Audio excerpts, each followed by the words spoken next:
Fala galerinha do nono ano do Colégio Curso Universo, tudo bem com vocês? Aqui mais uma vez, professor Pedro Henrique, professor de História de vocês. Sejam bem-vindos a mais uma videoaula de História aqui no canal da escola. E como vocês já sabem, a gente vai seguindo aí a linha do livro de vocês e também vai resolvendo algumas atividades, tá? Lembrando a vocês que nós estamos num assunto bastante complexo, com uma particularidade histórica muito grande, tá? Com bastante eventos, bastante conceitos importantes, datas também importantes e um contexto aí muito amplo que é justamente a Era Vargas, tá? Então, para a gente entender e compreender todo esse contexto, é claro que a gente tem que resolver algumas questões e, como sempre, todo assunto que a gente finaliza, a gente resolve aqui essas questões para a gente ter uma dinâmica melhor, uma dinâmica diferente e aí tem um aprendizado mais saudável, tá? Então, hoje, como vocês estão vendo aqui, é resolução de questões, trouxe algumas questões para a gente resolver de uma maneira bem simples, tá? Bem eficaz e bem objetiva, tá? Lembrando a vocês que tem algumas atividades no livro de vocês, tá? Então é bom vocês irem aí atualizando, nunca vai deixando aí para trás, tá? Sempre que assiste uma videoaula, vai lá fazer as questões que tem no livro e vai se mantendo atualizado, seguindo aí uma rotina de estudos muito boa, tá? Não deixem isso de lado, isso faz parte da vida de vocês, então cumpram e tenham responsabilidade aí com a escola, compromisso com os professores e com o futuro de vocês também, beleza? Então, sem mais delongas, resolução de questões aqui, eu trouxe algumas, tá? Então vamos conhecê-las agora e a gente vai discutindo algumas partes, tá? Vou colocar aqui embaixo, vamos lá. Primeiro, hoje é bem tranquilo, tá, pessoal? Essa da PUC do Rio Grande do Sul, façamos a revolução antes que o povo a faça. A frase atribuída ao governador de Minas Gerais, Antônio Carlos de Andrada, deixa entrever a ideologia política da Revolução de 1930, promovida pelos interesses. Pessoal, essa questão aí é muito simples. Por quê? Porque, ó, pelo enunciado a gente já dá para ver que o que quais foram os fatores que levaram a acontecer uma revolução além de 30, tá? Quais foram quem teve a participação, tá? O que culminou com essa revolta. Então isso você tem que lembrar lá das aulas sobre Revolução de 30, aquela que colocou Getúlio Vargas lá como presidente da República e ele conseguiu estender todo o seu mandato de 30 a 45, tá? Então o que é que a questão pede? Vamos lá. Carlos Andrada deixa entrever a ideologia política da Revolução de 1930 promovida pelos interesses. Então vamos lá, vamos analisar alternativa por alternativa, tá? Da burguesia cafeicultura de São Paulo com vistas à valorização do café. Não, por quê? Porque São Paulo era justamente ali quem fazia a troca de favores e a troca de poderes com Minas Gerais, na chamada política do café com leite, tá? Então é claro que a Revolução de 1930 não aconteceu por conta de São Paulo, porque São Paulo ela estava naquele sistema. São Paulo ele estava sendo colocado aí na alternância do poder, presidente seria de São Paulo e outro presidente seria de Minas Gerais. Então São Paulo estava saindo no lucro naquele período, tá? Então ele não tinha motivos para fazer a Revolução de 30. Seria alguém de fora, tá? Então é isso que a questão está procurando. Vamos lá. Letra B, do operariado com o objetivo de aprofundar a industrialização. Não, quando a gente está falando do pessoal dos operários, dos trabalhadores nesse período, eles mal aparecem, tá? Eles estão sempre, além de sucateados, eles ficam à margem da sociedade, então eles não aparecem tanto, então ainda mais com o objetivo de industrialização, porque naquele período o Brasil ele é praticamente agroexportador, é mais para o lado rural do que para o lado industrial. Ele vai se tornar um pouco mais industrial com a ascensão de Getúlio Vargas no poder, foi o que a gente viu ali, principalmente na parte da questão do governo constitucional, beleza? Letra C, dos partidos de direita fascistas no intuito de estabelecer um Estado forte. Não, quando a gente vai falar de um regime, digamos que mais conservador, partindo para o lado fascista, é mais lá com Getúlio Vargas, tá? Isso depois de 37, chegando no Estado Novo, com a parte aí de várias lideranças que tinham uma particularidade, que tinham um afinco com regimes totalitários, tá? Letra D, vou subir aqui. Das oligarquias dissidentes aliadas ao tenentismo pela reforma do Estado. Beleza, achamos a nossa alternativa. Por quê? As oligarquias dissidentes são oligarquias que não participavam da política do café com leite, tá? Por exemplo, Rio Grande do Sul, Paraíba, Rio de Janeiro, tá? Então foram elas que fizeram ali vários motins, vários movimentos formando a Aliança Liberal, que a gente viu, e aí conseguiu lutar para colocar Getúlio Vargas no poder, beleza? Junto, claro, com os tenentes, lembra lá do movimento tenentista, lembra lá daquelas marchas, tá? Com várias pessoas específicas, propondo aí melhorias e a modificação do cenário político social do Brasil, tá? A última, vamos ver porque tá errada a última, que a gente já achou a letra D. Da burguesia industrial na busca de uma política de livre iniciativa. Não, falei para vocês que a parte industrial ela só vai seguir e vai começar a ser estruturada praticamente com Vargas, tá?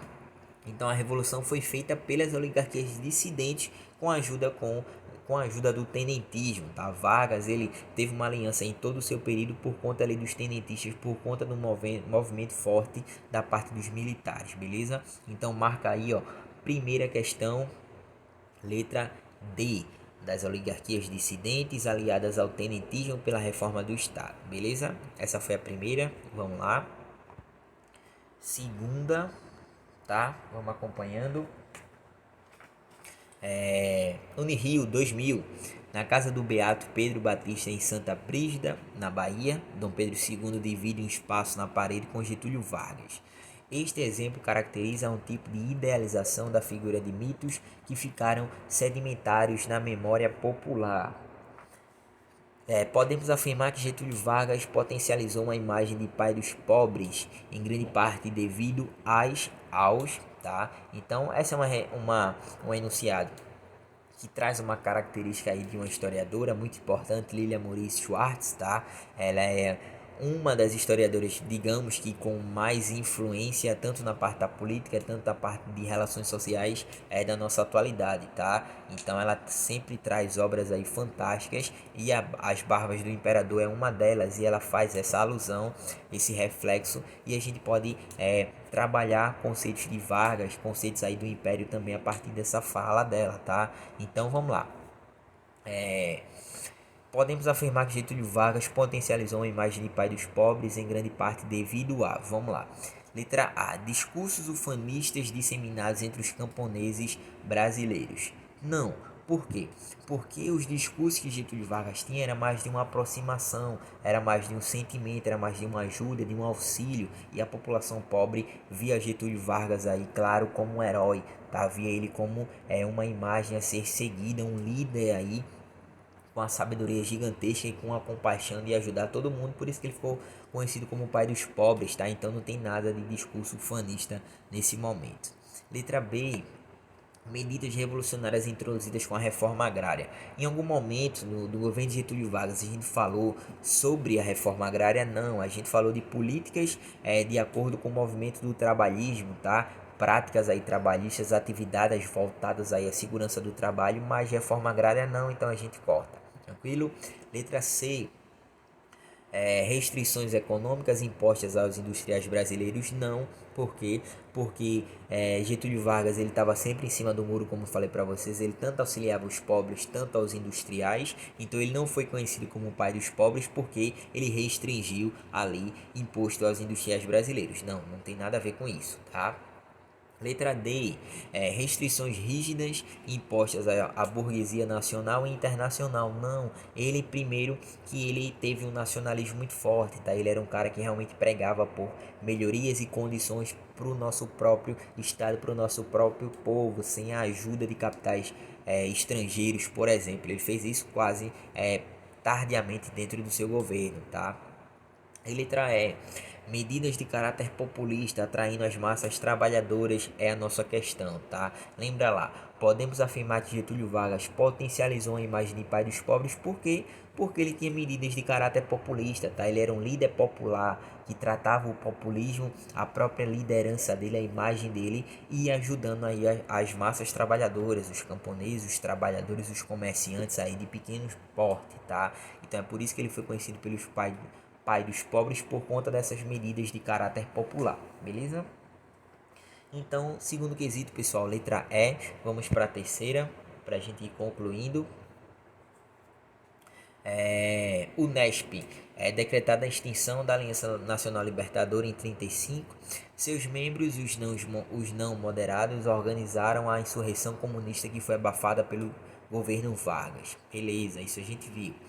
Assinala a alternativa que apresenta uma ação política subsequente, ou seja, posterior, e relacionada com a referida insurreição, ou seja, a tentativa ali de golpe pelos comunistas naquele período ali de 1935, chamada de intentona comunista, tá? Lembra que a gente viu isso lá? Quem acompanhou tá por dentro, beleza? Então vamos lá.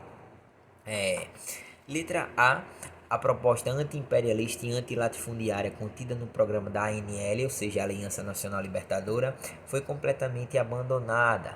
Não, tá? Por quê? Porque nesse período, essas propostas anti-imperialistas e antilatifundiárias, é claro que elas estavam contidas ainda no programa da ANL, que era um partido muito extremista, voltado para a parte conservadora.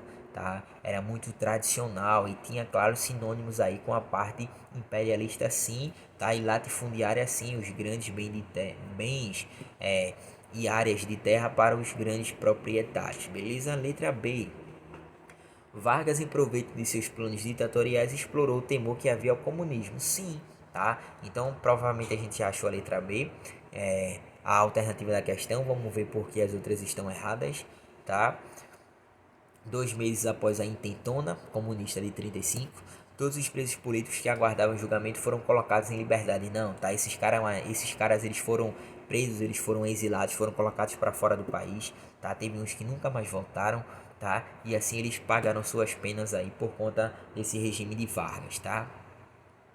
Letra D. A campanha anticomunista das classes dominantes contribuiu para que Vargas abandonasse seus planos continuistas. Não, isso foi em 35 e ele continuou sim até 45. Lembra disso, né? Então não, claro que ele não abandonou, pelo contrário, reforçou ainda mais, tá? Letra E. Os revoltosos só se renderam depois de proclamada a suspensão definitiva do pagamento da dívida externa. Não, uma coisa que não tinha nada a ver com a outra, tá? Essa letra E aí levou vocês a ter uma criatividade que foge do nosso normal, do nosso senso comum. Alternativa letra B, porque Vargas ele aproveitou da intentona comunista posta em 35 para inventar o plano Cohen, isso em 37, falando ao pessoal que os comunistas queriam tomar o poder novamente em 37, coisa que foi mentira, tá? Foi um plano falso, e assim ele implantou uma ditadura, um estado ditatorial aqui de 37 a 45, tá? Então ele tinha planos ditatoriais, sim, e ele se aproveitou dessa intentona comunista de 35, beleza? Vamos lá, terceiro, letra B, né? Quarto, Enem 2018, essa tá bem próxima de nós, tá? Essa imagem foi imprensa em cartilha escolar durante a vigência do Estado Novo, essa daqui, com o intuito de, vamos lá, hein, pessoal? Letra A, destacar a sabedoria inata do líder governamental. O que é que vocês acham? Por que não é a letra A? Ó, quando essa cartilha ela começa a vigorar e ela passa a ter um desenvolvimento aí em relação aos sentimentos, ela vai trazer um caráter diferente, não voltado para o líder e a sua sabedoria, tá? Mas para um aspecto mais singular que isso Getúlio Vargas tinha e que vai ter aqui em alguma dessas alternativas e a gente vai achar, tá? Letra B, atender a necessidade familiar de obediência infantil. Não, é uma relação que tem um sentimento aí por conta de uma personalidade de Vargas, tá? Não mais para necessidades familiares e também de disciplina e a parte de obediência moral. Não tem nada a ver com isso, beleza? Letra C, promover o desenvolvimento consistente das atitudes solidárias. Não, tá? Então é mais aí para um coletivo, aí é mais para uma nação, aí é mais para uma massa. Letra B, conquistar a aprovação política por meio do apelo carismático. Sim, Vargas, dentro do Estado Novo, ele foi colocado sempre como um cara muito carismático. Não que ele não fosse, mas ele foi entoado ainda mais, ressaltava mais essa figura, essa imagem que ele tinha de um cara sempre carismático, que ajudava a população, que não tinha aí outros feitos e outras atividades que limitassem a ação do presidente. Então ele era visto foi criado dentro do Estado Novo, ainda mais com essa imagem, beleza? Letra E, estimular o interesse acadêmico por meio de exercícios intelectuais. Não, a gente já achou a letra D. Então essa questão do Enem 2018 é muito simples, tá? É só você realmente entender as questões do Estado Novo, que acontece de 37 a 45, e fazer uma alusão, um reflexo desses conceitos com a imagem, tá? E a imagem mostra ali que ele tinha um lado, uma imagem, uma personificação de uma parte sentimental, carismática com a população, principalmente ali com as crianças, com as massas trabalhadoras e etc, tá? Quarto, letra D. Quinto e último, vamos lá. Enem 2017, durante o Estado Novo, os encarregados da propaganda procuraram aperfeiçoar-se na arte da empolgação e envolvimento das multidões através das mensagens políticas. Nesse tipo de discurso, o significado das palavras importa pouco, pois, como declarou Goebbels, não falamos para dizer alguma coisa, mas para obter determinado efeito, beleza? O controle sobre os meios de comunicação foi uma marca do Estado Novo, sendo fundamental a propaganda política na medida em que visava. Veja bem, ele está falando aqui sobre o controle dentro da funcionalidade do governo do Estado Novo, 37 a 45, onde estávamos em ditadura, tá? Então, o que é que essa propaganda política ela visava naquele momento? Muito simples, tá? Então vamos lá. Letra A. Conquistar o apoio popular na legitimação do governo. Beleza, achamos essa a nossa alternativa. Por quê? Porque esse aparato que foi formado dentro dessa propaganda política para com o governo de Getúlio Vargas era para mascarar que existia uma ditadura e também para colocar o povo ali para carregar Getúlio Vargas, tá? É o pai dos pobres, vai ajudar a gente, é isso e aquilo. Então a propaganda política realmente passava uma imagem de Vargas, um apelo carismático e um cara que fosse ajudar aí as massas trabalhadoras sempre, tá? Então é a letra A. Vamos ver por que o resto está errado. Letra B. Ampliar o envolvimento das multidões nas decisões políticas. Não, até porque a gente está vivendo uma ditadura, então não tem como ampliar a participação das multidões. É uma ditadura, tá? Não tem liberdade, lembra disso. Aumentar a oferta de informações públicas para a sociedade civil. Não, a propaganda política foi usada justamente para aumentar aí e colocar o povo junto com o governo ditatorial naquele momento. Não era para colocar o povo para pensar, é uma ditadura, lembra disso. Letra D. Estender a participação democrática. Participação democrática é uma ditadura, lembra disso. Estado Novo 37 a 45. Não tem meios democráticos, principalmente liberais, tá? E dentro de uma comunicação no Brasil naquele momento, então já corta. E letra E, alargar o entendimento da população sobre as intenções do novo governo. Não, eles só queriam ter a população perto ali de Vargas para poder consolidar esse novo regime, beleza? Então é letra A. Pessoal, fico por aqui por hoje e semana que vem estaremos juntos novamente. Qualquer dúvida, qualquer comentário pode deixar aí que eu vou estar sempre de olho, beleza? Essa foi a nossa resolução de questões e semana que vem estaremos juntos novamente, beleza? Valeu e abraço!